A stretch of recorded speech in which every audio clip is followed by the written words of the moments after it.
This Viking was so unstoppable, the King of France literally handed him a kingdom just to make him go away.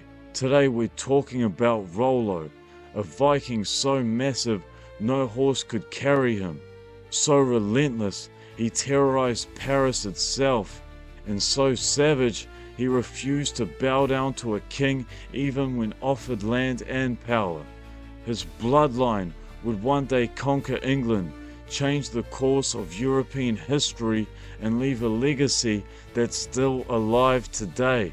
Stick around because this story is about betrayal, bribes, battles, and one of the craziest power plays in medieval history. But before we set sail on this wild journey, if tales of blood, betrayal, and glory are your kind of stories, drop a like and come join the raid. Let's get into it. Born around 860 AD, Rollo was probably from either Norway or Denmark. Historians still argue about it like old fishermen arguing over who caught the bigger fish. But what everyone can agree on is that Rollo was an absolute unit. Medieval sources describe Rollo as so large and powerful that no horse could carry him. Now, even by Viking standards, Rollo wasn't a model citizen. He was reportedly banished from his homeland, possibly for breaking one of the few Viking rules people actually cared about: don't raid your own people. So, kicked out of his own land with nothing to lose, Rollo did what any oversized, unemployed Norseman would do. He gathered a crew, grabbed a longship, and set off to raise hell somewhere else. At first he did your typical Viking routine, raiding monasteries in Scotland, burning villages in Ireland, smashing coastal towns in England, but after a while the pickings grew slim. The British Isles were starting to beef up their defences, and fighting angry Saxon kings every summer started feeling like too much hard work.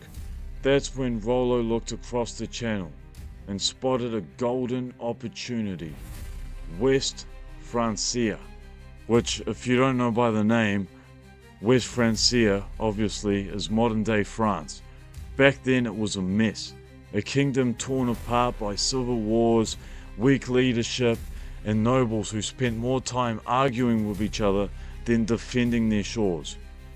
In Viking terms, it was basically an all-you-can-eat buffet, and Rollo, being no fool, decided to go back for seconds, thirds, and fourths. He didn't just want to raid France, he wanted to own a piece of it. So Rollo, he led his Viking fleet up the rivers, cutting through the French countryside like a hot axe through butter. Villages burned, monasteries were emptied, and by 885 AD, Rollo had his sights on the biggest prize of all, Paris. But this wasn't gonna be a quick hit and run. Rollo's forces surrounded the city, blocked its food supplies, torched nearby villages, and settled in for the long game.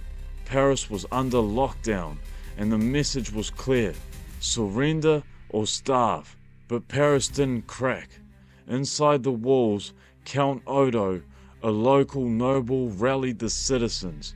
He fortified the defenses, fought off assault after assault, and refused to let the Norsemen take the city without a fight. The siege dragged on for over a year, brutal, dirty, desperate. Meanwhile, outside the city, Rollo's men were wreaking havoc across the countryside, raiding monasteries, burning farms, and tearing through anything that couldn't outrun them. West Francia wasn't just under attack, it was eroding like a cliff being battered by endless waves.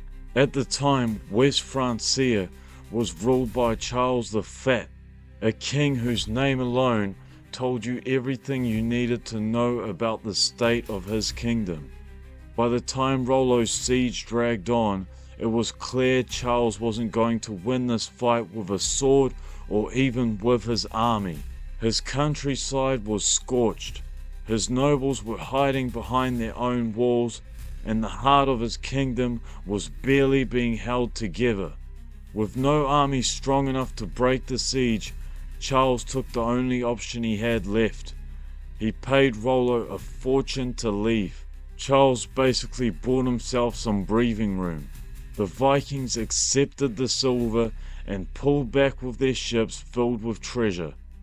But for Rollo, the real prize wasn't the ransom, it was the realization that hit him somewhere along the riverbanks as he was leaving. A different idea started taking place inside his head, an idea that was far bigger than any pile of stolen treasure. Why waste your life raiding kingdoms when you could carve out your own? At that moment, Rollo's ambition shifted. He wasn't thinking like a raider anymore, he was thinking like a ruler. After years of Viking raids ripping through West Francia like a wildfire through dry fields, the kingdom needed more than silver to survive. It needed a real solution. That's when the new king, Charles the Simple, yeah, for some reason back then all the kings had nicknames that sounded more like an insult than a title. Charles, desperately running out of options, offered Rollo a deal. If Rollo agreed to convert to Christianity, swear loyalty to the crown, and defended the kingdom from future Viking attacks, he would be granted a prime stretch of land across the Seine River.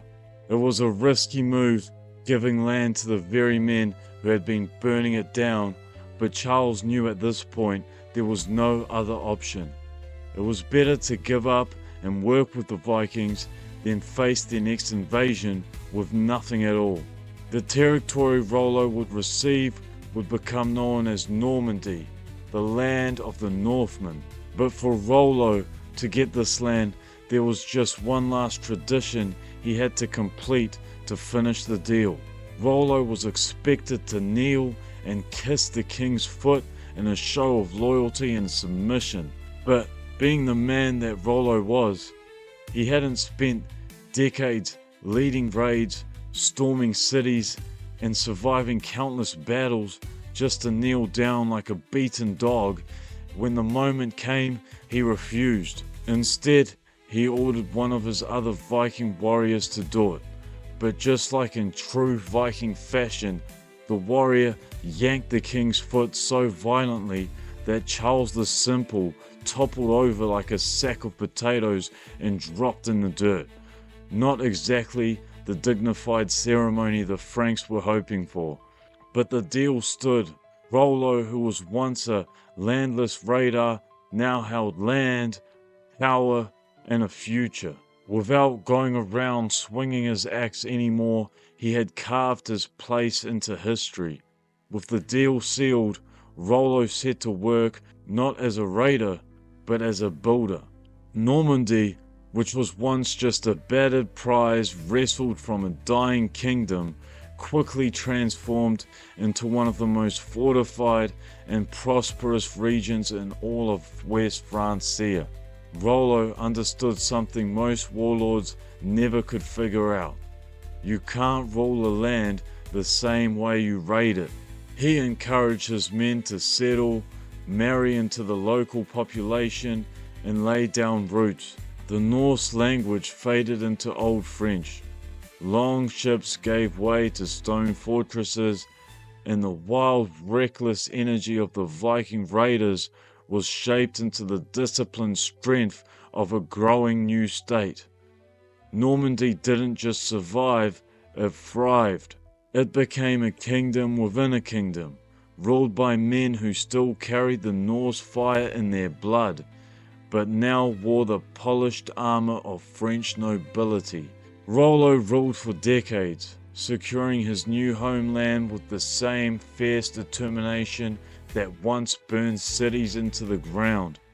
He died around 928 AD, leaving behind a dynasty, and that dynasty wasn't content with Normandy.